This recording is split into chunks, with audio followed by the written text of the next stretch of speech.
To make apricot vinegar, remove the pits from 6 medium-sized apricots and slice up about 1 pound, and add them to a sterilized 1-liter mason jar with 50 grams of cane sugar and enough water to completely submerge the apricots.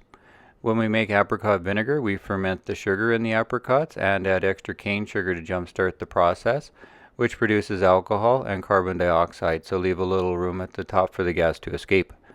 Next, cover the top of the jar with a coffee filter to keep the bugs out, but still allows the natural yeast in the air to start the fermentation, then allow the ferment to continue at room temperature.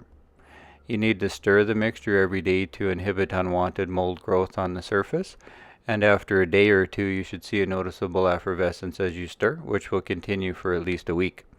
The effervescence will begin to subside shortly after that, signaling the fermentation is slowing down and the alcohol is ready to be turned into vinegar. After 2 weeks, a white film will have collected on the surface, which means the alcohol is feeding Acetobacter, which turns the mixture into vinegar, and a good time to strain out the decomposing fruit fiber. Then continue to stir every day for another couple of weeks. The vinegar is nearly finished when its astringent flavor develops. Then use a litmus paper test or a pH meter to make sure the vinegar has a pH in the vinegar range of below 3, and continue to stir every day until the vinegar is shelf stable. This batch took a little over a month and gave a yield of a cup or 250 milliliters.